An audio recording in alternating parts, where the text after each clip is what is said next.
We are happening. Let's go. Are we live? We are live, yeah. All right. We're Welcome so to live. Living in the Scriptures live this week. We're looking back at Revelation chapter 4. Look, a throne. Don't give up. Look up.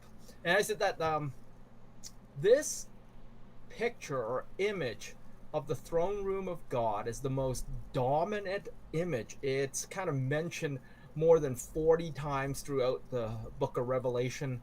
It's also like indirectly referenced almost 80 times in the letter. This picture kind of dominates uh Revelation, and often that's not what we think of, right? Is it? And why is that? Like, can I just ask you guys, why is it that this isn't kind of the image that we think of when we think about Revelation, and what can we do to start changing that?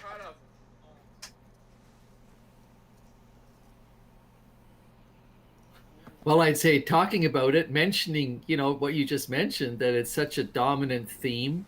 Hopefully that will bring us back to um, more the central focus of the book of Revelation rather than things that are just mentioned once, like the millennium, right? Oh, there's a lot of discussion about it and a lot of focus on that, but it's only mentioned in one passage once in the book of Revelation. And yet here we have the throne room mentioned over and over and over again. And I think that says something about significance. Not that individual things are insignificant, but by comparison, it definitely is more significant. I think that's a great start. Like, I think that's where we need to keep our focus on. And I can't help but think, like, as we've been journeying through the book of Revelation, isn't this kind of the strategy of Satan, the dragon, kind of demean, distract our attention away from God? And I can't help but think that that's kind of what's kind of happening as well. What do you think, Caleb? I think that, yeah, I think Brian, I think you have a good point that the throne of God, like, we're not supposed to look. It's not like, look, there's a millennium, or look, there's the number of the beast. It's look to the throne. It's look to Christ, and even in the present day, that's such a great reminder. That's the whole Christian life, you could say, or the challenge of the Christian life is to look at the throne of Christ and to see that. And it's something that we see only by faith, because the writer of Hebrews says, at the present time, we do not see all things subjected unto him, but we see Jesus, who is crowned with glory and honor. And so even in this world where we don't see things subject to him, it says that, all things were subjected unto him, but we don't see that yet. It's not something that's a manifest reality. But we need to see into the book of Revelation, and we need to see with the eyes of our heart and the eyes of our mind and the eyes of faith to Christ's enthronement, that he is ruling and reigning. And when we see that, nothing else will do. Like, nothing else will do what that will do for us when we see Christ on the throne and we realize that that's a present reality, is he is enthroned. And that's our salvation in a sense, because we avoid the unbelief. We avoid the mold of this world, which says, where is Christ? It's optional to believe what you want to believe.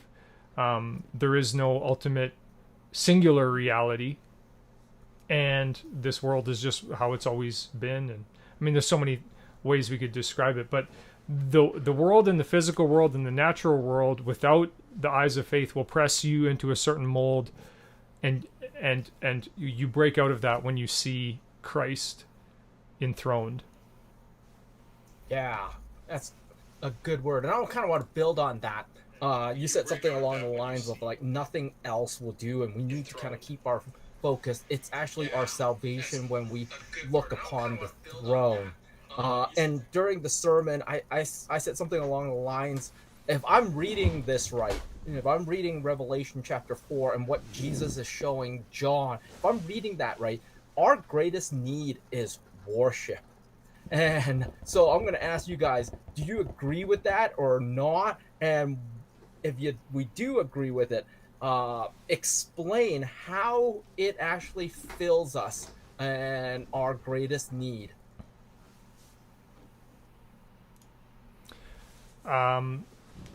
Worship is right because Christ is on the throne. And if you're not going to worship him, I mean, just not worshiping him is a problem already, because he is God. He's the greatest human. He's God become human. He is God.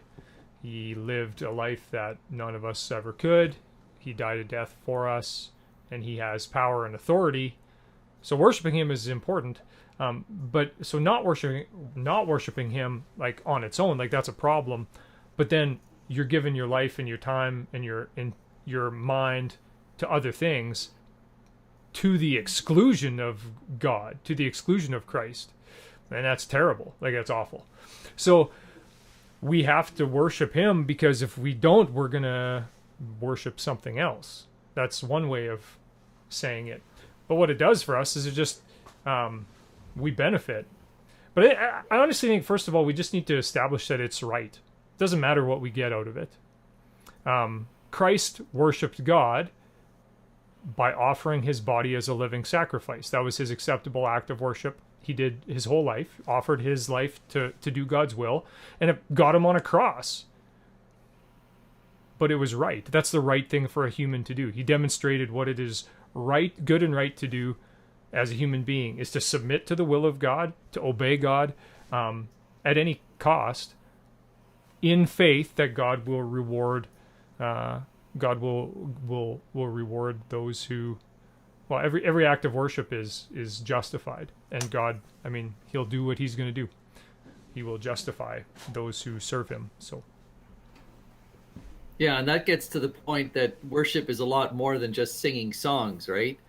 Worship is living in obedience to the one who created us, like it says at the very end of chapter 4, that, you know, he is worthy because he is the one who created us, and by your will we exist and we're created. Like, it all flows from our creator, and therefore we worship him in everything we do and everything we say. And that might be in worship songs, but that might be in sacrifice, whatever it is. Yeah, we focus on him.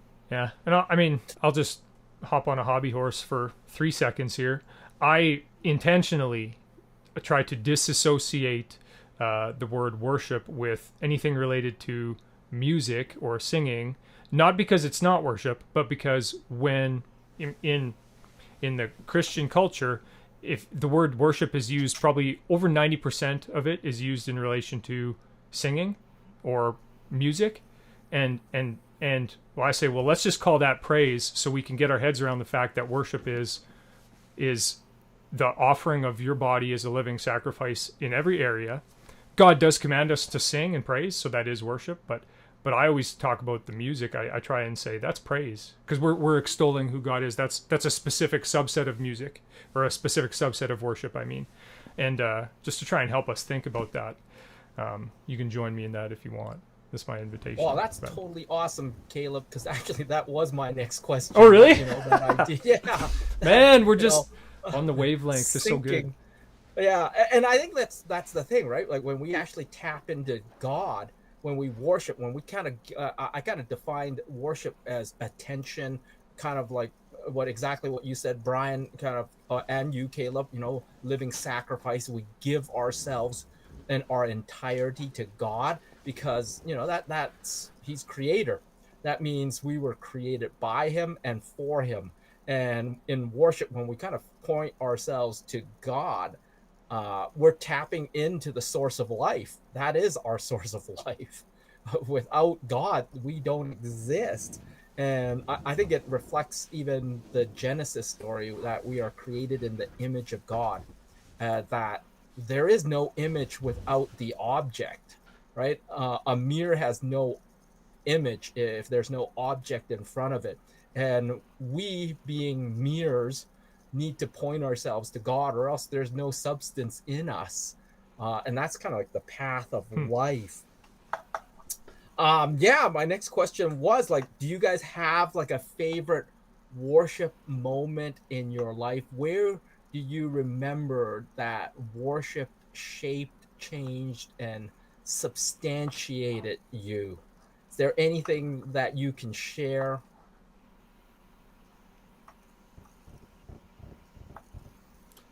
For me, I think it was fairly early in my Christian walk.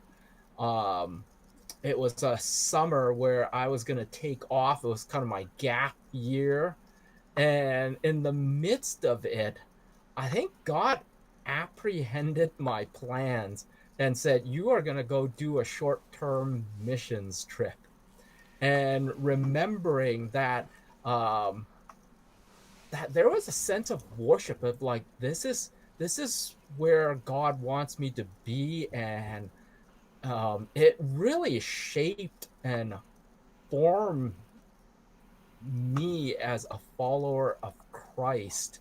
And there was definitely singing, there was definitely joy, there was definitely obedience, and I felt like there was like it was all of that. And yet when I look back, that was a very formative moment in my life where I turned my attention to God and said, God, you know, you lead the way and I will follow. How about for you, Brian? Yeah, when I think back to my early days, where I came to faith, to a really deep understanding of my salvation and a closer walk with following Jesus, was in Africa when I was 23 years old with Presbyterian missionaries who were very liturgical. And at first, I did not have a sense of that being worship. All these liturgies, these written prayers, these reciting things, the Gregorian chants we were doing. Nice. But over weeks and months, that became so meaningful. And there was such a sense of closeness to God and hearing his voice through these liturgies and being able to pour out my heart to him through them. I still think back to that as a real impactful worship time together with my brothers and sisters in Christ there. And I sometimes long for some of that again.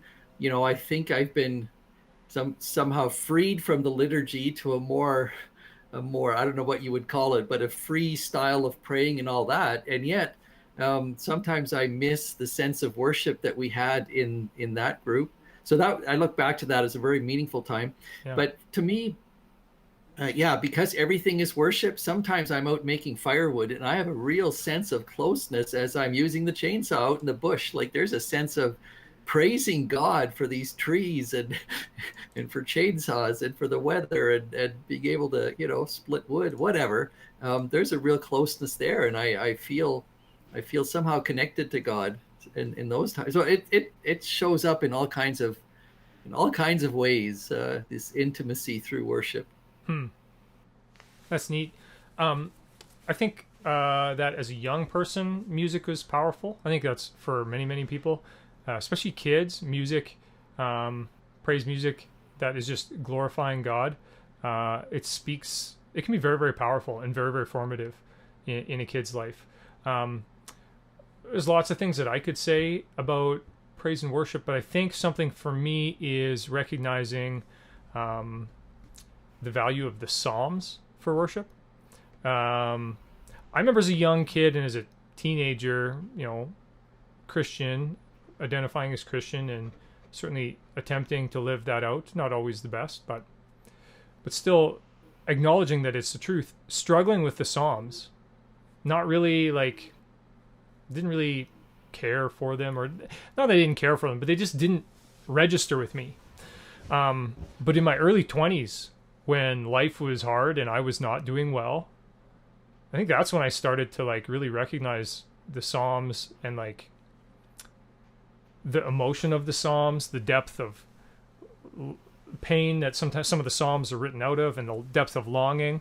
And the Psalms really were powerful for me, and they continue to be. It's amazing how you pull out a Psalm, and if you're just quiet about it and you read it, there's something very special about them, and how, in a lot of ways, through the Psalms, God has provided us with the voice that our heart needs, and the voice of our heart, the longings of our heart are given an expression. And the neat thing is, it's God's, like, who knows better than God what we need to be saying, what we need to be praying.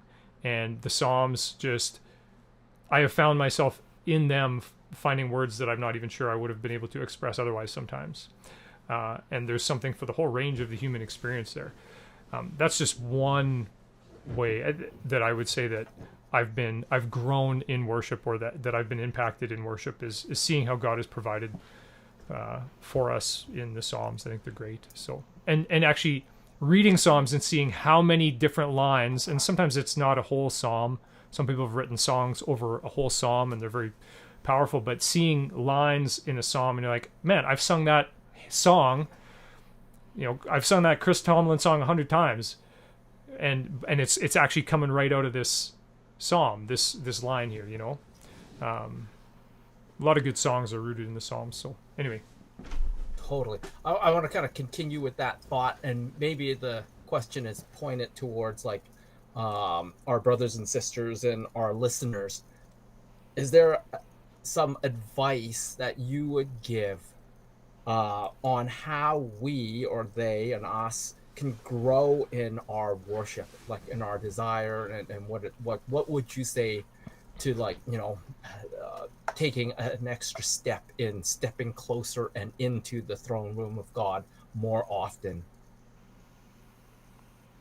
For me, it's kind of like exercise. I know it's right, like kind of Caleb said, it's worship is right, but I don't always do it. And what really helps me is accountability with other people.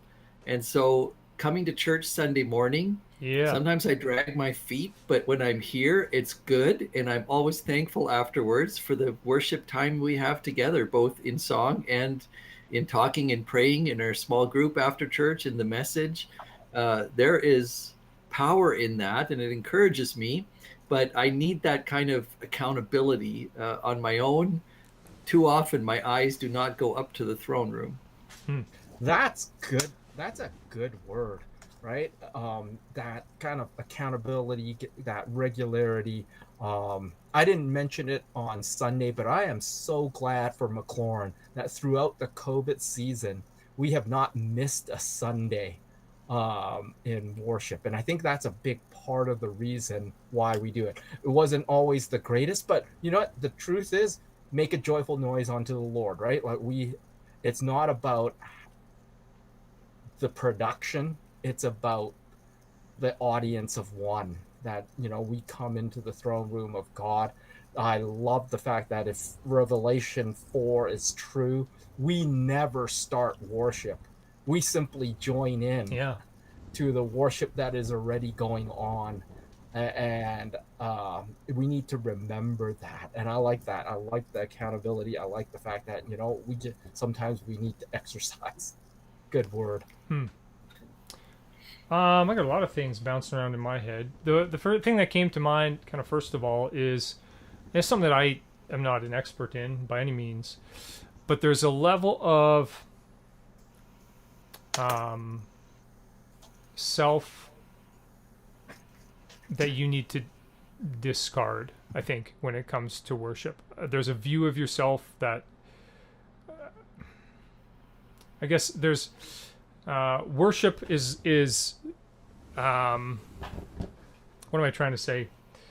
The goal of worship is not for you necessarily to get to a place where you feel good, although generally you'll be encouraged. The goal of worship is to he must increase and I must decrease. And I think that goes against some of the self-care, I don't want to talk down against self-care, because we need to learn how to steward ourselves well as gifts, and there's an act of self-care that's worship, but there's a sense of self-therapy that's kind of can be a part of our cultural mindset, and we need to say, no, I I'm being called to come and die. Like I'm expendable in this process, but God's worship is not. That might seem a little bit extreme, I suppose, but it reminds me of what Daniel Henderson said about the only sustainable motive for prayer and praise is that God is worthy and we are needy. That there are times when, just like Brian had said, we don't feel like it. Like you don't get to decide whether worship is worth it, just based on our feelings. The only sustainable motive is if we understand that God is worthy. That's God. God's enthroned one way or the other. He is God. All things come from him. He is the creator, sustainer of all things. All blessings come from him, and that we are needy. Yeah. And I guess what I'm trying to say is that I think there can be our own feelings, our own emotions. We can feel down, and then we're like, I need something different. I need some me time or whatever. I need some, and I think oftentimes those things can get in the way of our giving ourselves to God. We want to just kind of close in around ourselves instead of, and the reality is, if you're doing great, it doesn't matter. If you're doing poor, it doesn't matter.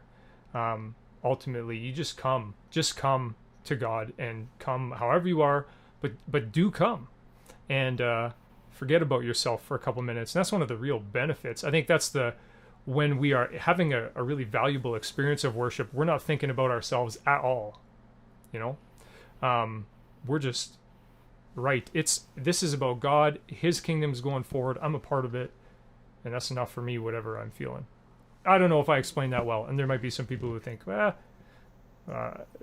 would want to say otherwise or qualify what I said, and I would readily accept that. But that wouldn't be me. Like, I just totally heard it. It's, for God's glory and our good, right? Yeah. For our God's glory, our good. Well, that's about all I have. Was there anything that kind of stood out to you guys this last week? Yeah, I think what does John need when he's in Patmos, and what's his plan and his purpose? What are we going to do? He's looking to Christ. Like, that's what God gives him. He doesn't give him a master strategy for cultural revolution.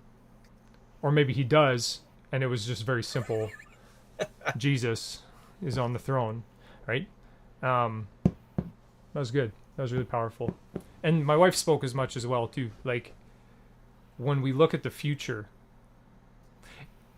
we had a long conversation, and she's like, they're just experiencing in some other people a real sense of like despair or gloom about the future, or that it's all going down, it's all going bad. And when Christ is on the throne, I mean, you give me any situation and I'll give you an excuse to be hopeful. It exists. And really, when it comes down to it, it's what do you want? What do you want to believe? Do you want to say, well, what about this? What if this? What if this happens? This could go wrong. This could go bad. This could get worse. There's not a single situation where hope is unavailable because of the throne of God, because of the throne of Christ. And if you want it, you can have it. Amen. And preach that, brother. Love it. Yeah. All right. I don't have anything to add, I don't think. All right. Awesome. Thanks for joining us for Living in the Scriptures Live. If you have any thoughts, comments, just kind of send them our way. We'd love to hear from you. And thanks for joining us. This is life here at McLaurin. Blessings. You bet. See you guys. Yep. Amen. Yep. See ya. Okay. I'm just stop streaming. Peter. Yo. I'm just going to